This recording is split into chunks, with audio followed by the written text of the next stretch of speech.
After growing the company to $50 million, I was fired in front of the entire team. "You're a great leader, but you've become a bottleneck," the new CEO said. I just smiled and walked out without a scene. He didn't know I had just bought our biggest vendor. The panic started when I'd just delivered record-breaking numbers when my new CEO, Damon, publicly fired me. He thought he was finally rid of me, but what he didn't know was that while he was sharpening his axe, I was busy buying the very ground he stood on. Picture this: I just wrapped up my quarterly presentation, a polished, data-driven breakdown of how my team and I, had just blown past the $50 million revenue milestone. My hand was still hovering over the trackpad, the final slide, a massive Q2 revenue surge, graphic, beaming behind me. That's when Damon Reeves, our brand new CEO, stood up. He adjusted his cufflinks, cleared his throat, and flashed a grin that never quite reached his eyes.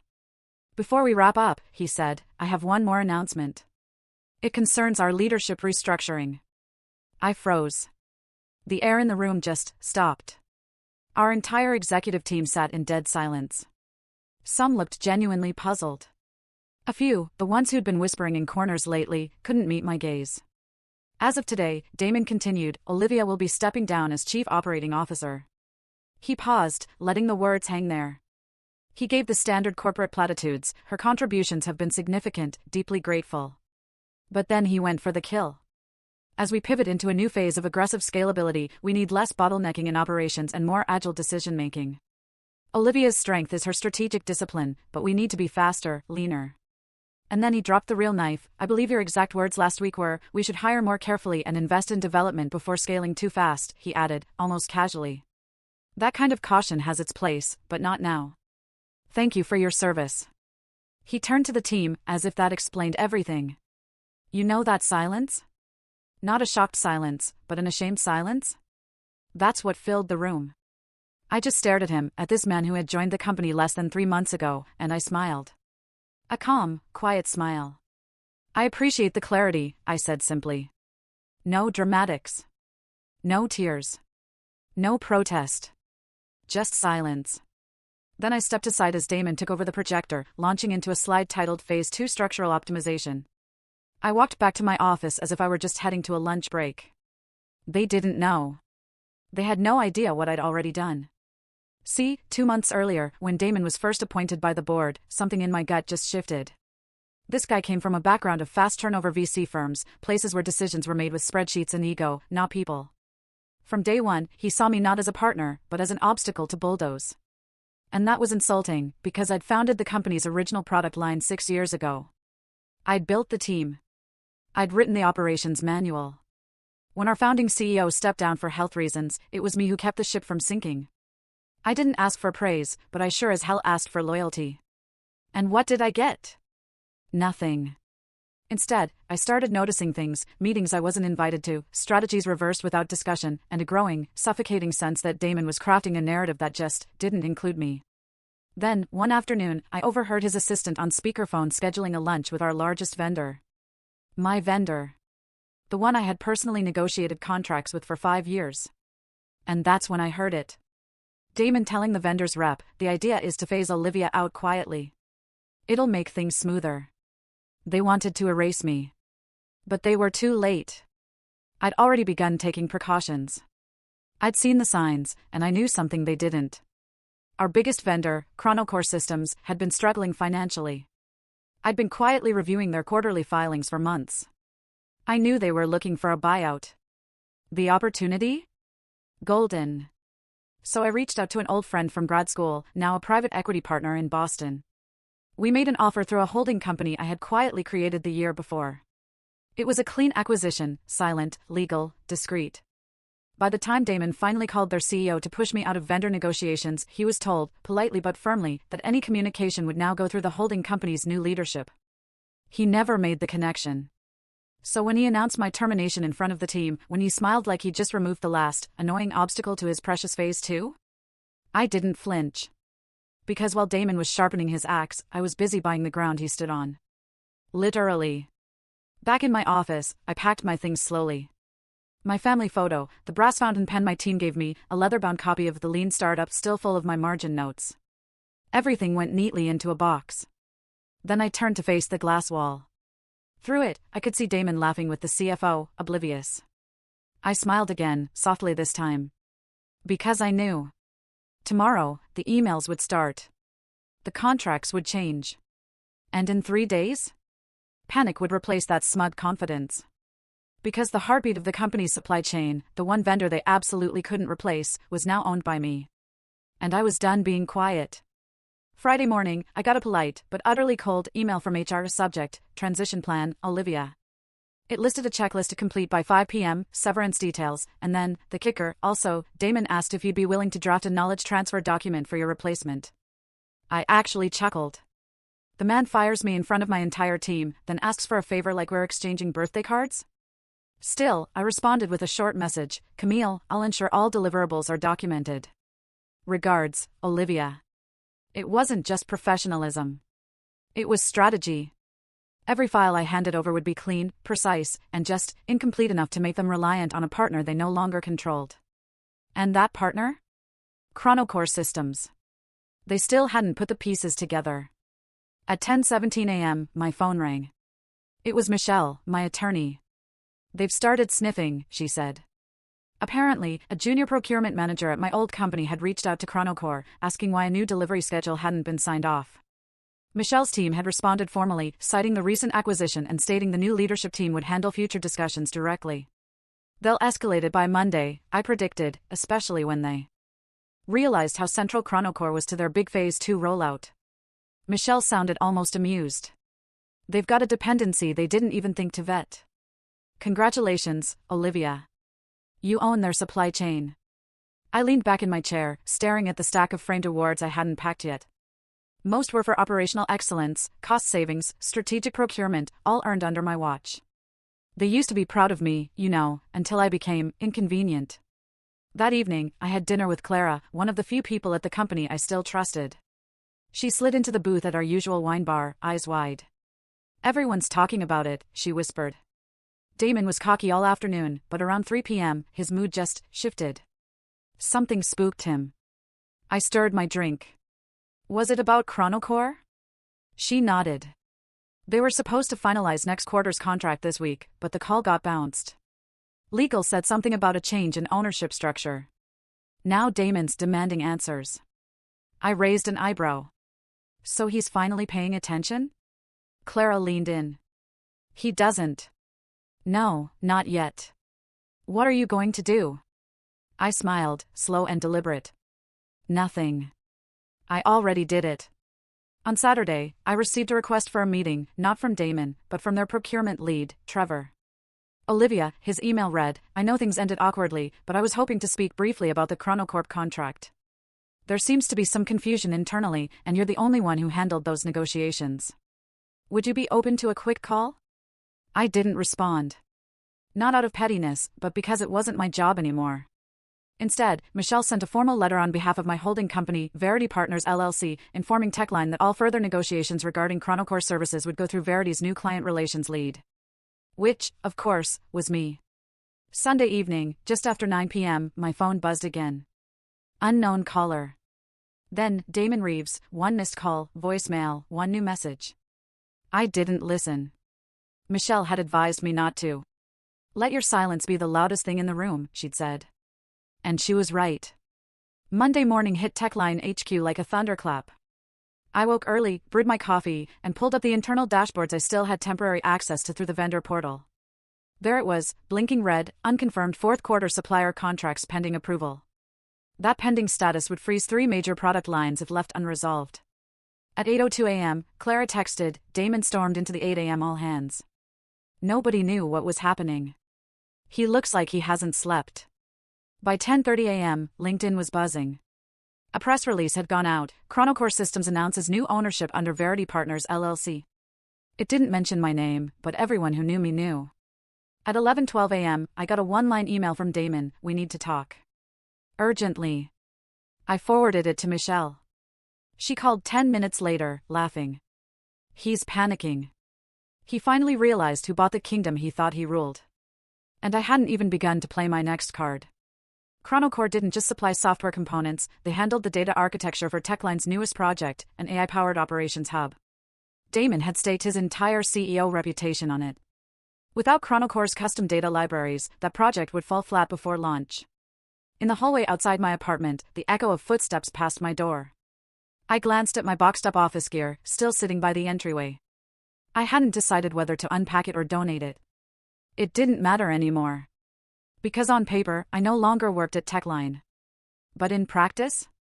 They worked for me. By Tuesday morning, the storm had officially landed at Techline. I didn't need internal access to see it, all I had to do was watch the tremors ripple across LinkedIn.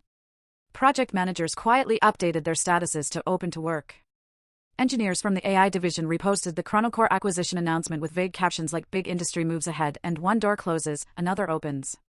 But the real fallout began with a calendar invite from Damon's assistant, subject, emergency leadership meeting. Mandatory attendance. Clara texted me at 8:44 a.m., he's sweating. Literally. We all saw him walk in. He looks like someone just handed him a resignation letter written in blood. I smiled into my coffee cup. This wasn't about personal vengeance, not really. I wasn't interested in watching Damon fall apart for the sake of it. But I was interested in watching the board realize what kind of decision they'd made when they handed the keys to a man who couldn't see 3 moves ahead. That morning, Michelle and I finalized our formal licensing proposal for Techline. It wasn't cruel. It was just expensive. Chronocore had previously offered services under a volume discount model, one I had personally negotiated to optimize for Techline's scale and growth. That model? Off the table. What Techline would now be offered was a pay-as-you-go structure, billed monthly, with a premium for data hosting, integration support, and, critically, access to the proprietary AI learning modules that had become the backbone of their next-generation ops hub. Michelle read the terms aloud, just to savor them: standard enterprise rates, plus a 22% premium for custom dependencies, plus exclusivity protections. Oh, and public acknowledgement of Chronocore's new ownership. Of course, I said, let's send it before lunch. It'll give them just enough time to lose their appetites. That afternoon, my phone buzzed from Clara again. Olivia. The engineers figured it out. You bought Chrono. It's flying through Slack. Damon is livid. He pulled the entire DevOps team into a private meeting, locked door and all. A few minutes later, another text: P.S. 2 directors just asked me if you're hiring. I typed a reply, but stopped short of sending it. Better to let the uncertainty do the work for me. Meanwhile, Michelle received a formal response from Techline's legal department. They acknowledged our offer, but they certainly weren't accepting it. They wanted to discuss potential alternative licensing terms. Translation: they couldn't afford it, and they were hoping I'd blink. I didn't. Instead, Michelle sent a short, courteous note: as outlined in our offer, these terms are non-negotiable unless accompanied by a substantial equity stake or a public acquisition offer. We understand if Techline prefers to seek other vendors. But here's the thing, there were no other vendors. Chronocore wasn't just their provider, it was their entire infrastructure. It wasn't like switching office chairs. It would take at least 18 months to rebuild what we had developed, and they didn't have that kind of time. That evening, as I walked through my new office at Verity's downtown location, Chronocore's updated HQ, I noticed the construction crew finishing the glass walls on our new strategy lab. I watched the team setting up whiteboards and tech screens, and for the first time in months, I felt something I hadn't felt in a long time: belonging. My phone buzzed again. Unknown number. Voicemail received. I hit play. Olivia, this is Damon. I think we need to start over. I don't know what your endgame is here, but you're putting a lot of people at risk. People who supported you for years. Just think about that. You were better than this. The arrogance wrapped in false concern made me shake my head. I had put people at risk? This man had fired me in front of a full executive team. He had pushed through reckless expansion plans, cut onboarding and Q&A budgets, eliminated remote flexibility to boost productivity, then blamed me when senior developers started leaving. And now, suddenly, he was the victim? No. Damon wasn't worried about the staff. He was worried about the board. Clara confirmed it. The next morning, he tried to spin the vendor situation as unexpected market volatility. The board wasn't having it. They asked for a full audit of supplier dependencies. He deflected. Then they brought in audit counsel. This is unraveling fast, Clara texted. I think he knows he's done. At noon, my inbox pinged. Subject: immediate assistance requested from Techline Board Chair Richard Alvarez. The email read: Dear Monroe, on behalf of the Board of Directors at Techline, I'd like to request a confidential meeting at your earliest availability. We are reviewing the current leadership's handling of strategic partnerships and understand you may have insights relevant to the board's assessment. Please let us know a convenient time to speak. Now that was interesting. I replied, Mr. Alvarez, I would be happy to make time later this week. Thursday or Friday morning would work well. Please let me know what suits your schedule. Respectfully, Olivia Monroe, Managing Partner, Verity Partners. As I hit send, I leaned back in my chair and looked at the framed quote on my shelf. A gift from one of my engineers back at Techline, be the kind of leader your future self won't have to apologize for. I had no apologies to make. Because while Damon had played politics, I'd built power. And the game wasn't over. Thursday morning arrived, bright and cold, with a sharpness in the air that felt appropriate. I dressed carefully, a navy pantsuit with clean lines, silver cufflinks, and the sapphire ring my grandmother had left me. It was the kind of outfit that said, I don't work for you, but you'll wish I did. At exactly 9 a.m., I stepped into a private boardroom on the 32nd floor of the Halberton Tower, where the Techline board had reserved space for what they called a confidential off-site review. The receptionist greeted me warmly. Dear Monroe, they're expecting you. Inside, Richard Alvarez, chairman of the board, stood to greet me. Thank you for coming, Olivia. We appreciate you making the time. Of course, I said, shaking his hand. The room was quiet, paneled in dark walnut, a carafe of coffee sitting untouched on the credenza. 6 board members sat at the table, their expressions ranging from neutral to distinctly uncomfortable. They weren't sure how I'd show up. Angry? Bitter? Smug? Instead, I brought calm. I understand you've asked for some insight into the Chronocore situation, I began. Richard nodded. It's escalated beyond what we anticipated. I figured it might, I said, placing a sleek leather folder on the table.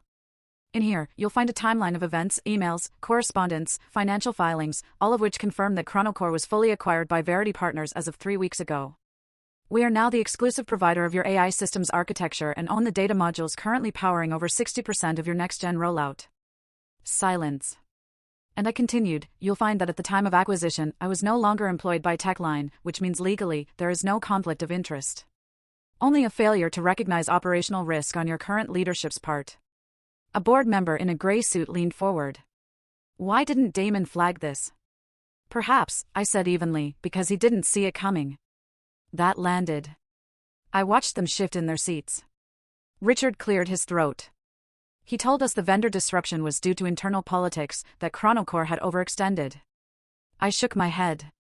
Chronocore is more stable now than it's been in 5 years. What's unstable is Damon's assumption that cutting out institutional knowledge was the best path forward. I paused, then added softly, sometimes, the bottleneck isn't the one who's slow. It's the one who doesn't know what they're holding back. Later that day, back at Verity's office, I met with my new executive team. We were reviewing the final terms of the updated licensing agreement Techline was now being urged to sign. It's generous, Michelle said. We even included a 6-month grace period at their old pricing tier to ease the blow. They won't see it that way, I replied. But it's fair. We're not here to punish. We're here to protect our product and set a precedent. Across the table, Eli, our CTO, pulled up a live dashboard showing incoming client inquiries. Since the press release, he said, we've had 12 enterprise-level companies reach out. Some of them were Techline's direct competitors, asking about migrating to our platform. I looked at the list. 2 names jumped out immediately. I used to chase those clients for years at Techline, only to be told they were out of reach. Now? They were knocking on my door.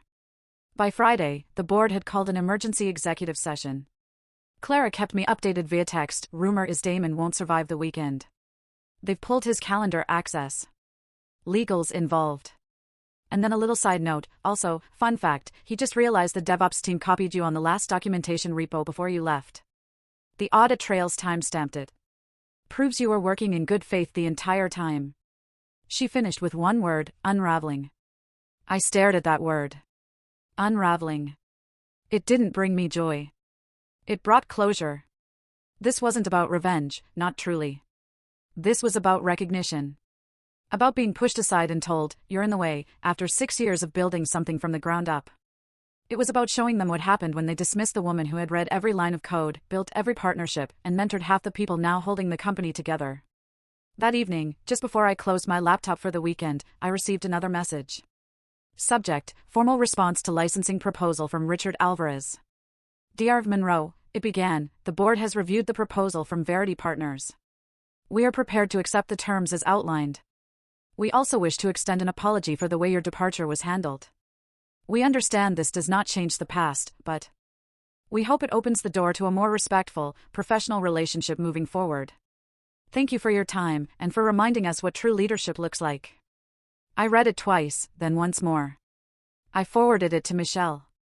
Her reply came instantly, well, that's about as close to a corporate confession as you're going to get. I leaned back in my chair and watched the city lights flicker across the skyline below. The city buzzed. People rushing, chasing, climbing. And me? I wasn't climbing anymore. I'd already arrived. Monday morning started quietly. Too quietly. The kind of calm that comes before the roof caves in. I arrived at Verity's headquarters just before 8 a.m., coffee in hand, and opened my inbox. There it was, a flood of overnight alerts, press inquiries, internal updates. The story had broken. CEO ousted in corporate shakeup. Techline board removes Damon Reeves amid vendor crisis. The headline was everywhere, tech blogs, financial news, even a LinkedIn trend under #LeadershipMatters. I clicked the article, scanning for familiar names. It quoted a source close to the board, saying Damon's failure to assess critical supplier risks, combined with the abrupt loss of Chronocore, had caused irreversible reputational damage and left multiple product lines in jeopardy.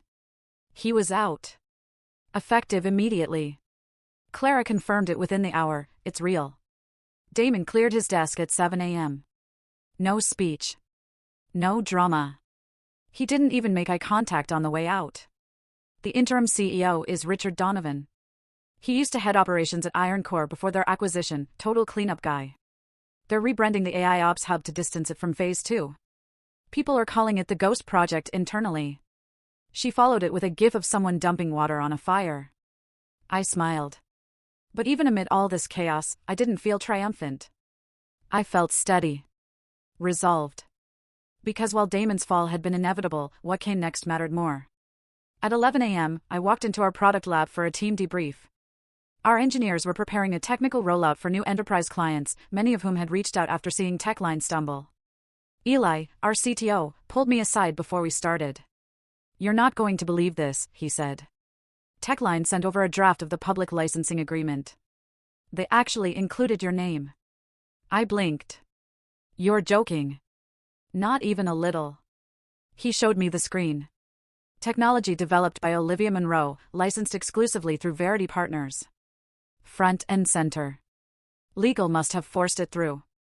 I stared at the document. Seeing my name, official, public, undeniable, was like breathing in for the first time after months underwater. They've never said it before, I whispered. Not once. Not when I built the system. Not when it launched. Not even after the first 1 million users. Well, Eli said, they're saying it now. Loud and clear. By Tuesday, we held a private strategy session to review the incoming migration requests. 12 former Techline clients had asked to demo our new architecture. 3 of them, 3 had been considered untouchable accounts when I worked there. Executives would dismiss the idea before I even finished my pitch. But now they were knocking. Not because of a flashy deck or clever marketing, but because they finally saw what I had always been saying, the value wasn't in the brand. It was in the work. That afternoon, I received a call from someone I hadn't spoken to in years, Layla Grant. She'd been one of the only other senior women in Techline's leadership during my early years, smart, ambitious, empathetic, but driven. We'd worked side by side until she was edged out 2 years before me during another realignment. Olivia, she said, I've been watching this whole thing unfold. You have no idea what it's done for the women still in tech, especially those over 40. I was quiet for a moment, unsure how to respond. You didn't just win, Olivia, Layla continued. You proved that dignity and patience can coexist with strategy. That you can outthink someone without stooping to their level. It's rare, and it's powerful. Her words stayed with me long after we ended the call, because this was the impact I hadn't expected. It wasn't just about a comeback. It was about a message: you can fight back without becoming the villain. By Wednesday, Techline issued a formal company-wide announcement. Techline has reached a strategic agreement with Verity Partners for continued access to the Chronocore platform. We are committed to maintaining operational excellence as we evolve under new leadership. Buried at the bottom was a quiet line acknowledging me by name. No adjectives, no embellishments. Just facts. It was enough. Meanwhile, our marketing team at Verity was finalizing a keynote presentation I'd been invited to deliver at the Global Technology Leadership Forum next month. The title, When the System Says You're Replaceable and You Prove It Wrong. That evening, I returned home to find a handwritten note in my mailbox. No return address. Inside was a simple card, one line: "You've become the story I tell my daughter when she thinks she's not strong enough." No name, no signature. Just that. I held the card to my chest and let myself feel it. Not pride. Not vengeance. Just clarity. This wasn't about what they had taken from me. It was about what I had reclaimed: my name, my work, my worth. And I wasn't done yet. 1 year after I carried my things out of Techline's glass tower in a plain cardboard box, I walked into Verity's headquarters. The morning light spilled across the polished floors, a quiet milestone. No fanfare, no announcements, just the gentle click of my heels and the steady hum of a company I had rebuilt from the ground up. As I made my way to my office, Eli waved me down from the strategy room. "You're going to want to see this," he said, a wide grin on his face. I stepped inside to find our analytics dashboard cycling through live client data on the wall. The numbers were impossible to ignore. Client retention? 98%. New enterprise onboardings? 14 in the last quarter. Revenue growth? Up 31% year over year.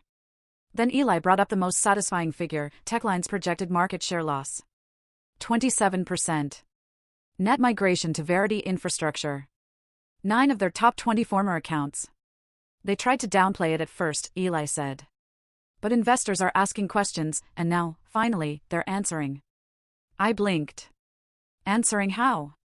He turned the screen to show me the official statement, just posted on Techline's investor relations site. "We acknowledge that strategic missteps, including the mishandling of key partnerships, contributed to the challenges we faced last year. We also recognize the foundational work of former executives, including Olivia Monroe, in building the operational systems that continue to shape the market." They said it. Not just behind closed doors. Not a whispered apology. Publicly. My name, in print, attached to my work. I leaned against the table, quiet for a moment. Eli watched me, then added, "It's not everything, but it's something." "It's enough," I said. I didn't need credit. I needed truth. Later that day, I reviewed the latest reports from our legal team. 3 more licensing agreements finalized. One of them had been Techline's oldest partner, now fully transitioned to our system. Michelle sent me a message shortly after: "You know they're going to try to buy time with new branding, new leadership, and PR campaigns. But the core problem still stands. They forgot the people who built their foundation, and you reminded them without ever raising your voice." I didn't reply immediately. I just sat there, rereading her message, letting it settle. Because that was it, wasn't it? All the strategy, all the quiet moves, all the times I stayed calm when they expected me to break. It wasn't about ego. It was about proving that grace and power aren't mutually exclusive. That evening, as I walked through Verity's quiet halls, I noticed something new. Near the entryway, a framed plaque. One I hadn't approved, but immediately recognized. It read, "The real legacy of innovation is not the product. It's the people who make it possible." And underneath it, in smaller text, was my name. I stood there for a long time, staring at the reflection of the hallway lights in the glass. Then my phone buzzed in my coat pocket. It was a message from Clara: "Just wanted you to know I officially start Monday. Thank you for keeping the door open. It feels like I'm coming home." I smiled. Clara had been one of the last to leave Techline, loyal to a fault, but now finally ready to grow beyond what that place ever allowed her to become. "Welcome back," I replied. "There's so much more we're going to build." At home that night, I pulled a small box from the back of my closet. It still held some things from that final day at Techline: my mug, my team's farewell note, the pen they gave me when we crossed $50 million in revenue. I looked at each item, not with sadness, but with clarity. Because those years hadn't been wasted. They had shaped me, tempered me. They had made this moment possible. A year ago, they told me I was a bottleneck. What they never understood was that I wasn't holding the company back. I was holding it together. And now, I was building something even stronger. On my own terms. With the right people. And with my name exactly where it belonged. Not hidden in the footnotes. Not tucked in someone else's speech. But written clearly, boldly, permanently, at the top.